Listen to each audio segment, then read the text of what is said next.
Talk about a game that's going to test you in ways that you haven't seen so far this season. That's happening in South Bend, Indiana, where the Notre Dame Fighting Irish inexplicably are 6.5 point favorites against number 15 Louisville.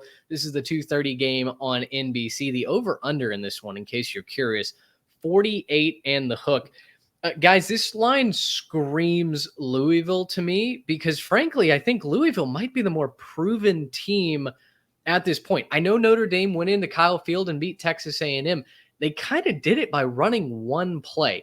Notre Dame's passing efficiency is one of the worst in the country. They're 99th in passing efficiency, 108th in passing offense, and 90th in overall offensive efficiency.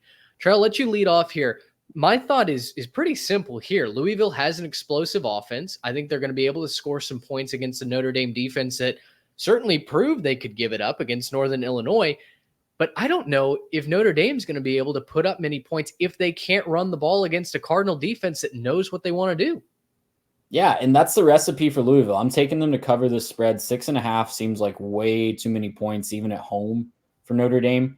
If you're betting actual money on Notre Dame with this line, I would love to know what you're confident in, because it can't be Riley Leonard throwing the ball. It can't be defensive consistency. It can't be Marcus Freeman at home in a game where he's favored. Like, what's the confidence if you're betting real money on Notre Dame minus 6.5? I'd love to know. I would love for someone to make the case for me. Maybe one of you two can do that in just a second. But I lean on Louisville because this seems like they can just use the exact same recipe as last year. I know they were at home against Notre Dame last year, but they win 33-20, win going away. Yep. And they outrushed the Fighting Irish 185-44 last year. If I'm Louisville's defensive staff, I'm just stacking the box and daring Riley Leonard to beat me with his arm, daring Riley Leonard to push the football down the field. He hasn't done it this year. I don't know if it's injury. I don't know if it's scheme. I don't know what the problem is, but Riley Leonard has looked awful throwing the football this year. Make him do it. And I think you're walking out of South Bend with a win. I struggled last week with picking too many road teams. I realize I'm doing it 2 games in a row to start off here, but I just think the formula is right there if Louisville doesn't overthink it. Louisville's an explosive team on the ground, like you mentioned, Mitch. They have multiple runners, Brown and Watson both averaging over 10 yards per carry. So not a ton of yards, but when they do get the ball, it's going for first downs more often than not. And they've been slinging the ball with Tyler Shuck. As long as Tyler Shuck stays healthy, I think they have the offense to kind of maybe even run away from this one in South Bend. Yeah, I mean, Trey, you mentioned maybe one of us can make the case for Notre Dame here. It's not going to be me. I'm not going to be falling on that hand grenade. That's no chance for me. I think Louisville wins this game. I am going to take them with the 6.5. Kind of for me, it's more of what Notre Dame isn't, right? Notre Dame, like we said, they're not going to pass the football, right? But they're so run dependent in their offense. I wanted to kind of break down some of the numbers, so I looked through them this afternoon.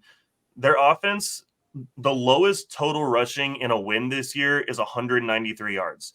So that's like as bad as it gets running the football for them if they end up winning a game.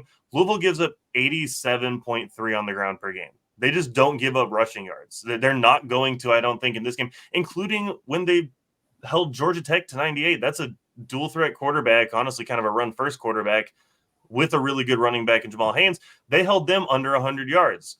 So you have to make the case for me why basically the same thing, but maybe a little bit better, is going to come and play Louisville and end up doing better than what Georgia Tech did, right? They have good running back, good quarterback who can run the football, maybe struggles to pass at times. You have to make the case for me why that's going to happen. I can't make that case. I think Louisville defense smothers right now. I think they're going to smother that offense and just kind of hold them down and keep them to a pretty low total. Louisville might struggle to score in this one. Notre Dame does have a really good defense, but I think that Shuck and company are going to get a late drive with a chance to win this game. I think that there's going to be some kind of a situation late in the fourth quarter where, you know, they may be down 1 or 2 and they get a chance to push the ball down the field and win this game. That means that they'll cover even in a loss, and I think that they probably find a way to pull this one out into victory. Cardinals have done such an awesome job controlling the line of scrimmage. Their top 2 leading tacklers are TJ Quinn and Stanquan Clark. They're starting linebackers. I mean, they've been everywhere. We've talked about our own team, Texas A&M, wanting to see better linebacker play out of them, especially when you have struggles against the run. When you're giving up big gashing plays to a running game, it's probably because the linebackers are out of place. They're not filling the gaps that they need to. I know Louisville has played, Sister Francis's Home for the Poor a couple of times this season, but they held Georgia Tech to 98 yards. Haynes King had like 2 big runs against them. That was pretty much it. And so I was really impressed by what I saw. Small sample size, 1 real true test that they succeeded. And maybe that's what Vegas is banking on. Maybe we're all kind of falling for a sucker bet here. But Trey, like you said, I haven't seen anything from Notre Dame to give me reason to believe that they can win this game, let alone cover a touchdown spread. So all of us on the Cardinals, congratulations to the Irish on Monday morning as we're walking this take back. But we'll cross that bridge when we get there. Gracious him. How about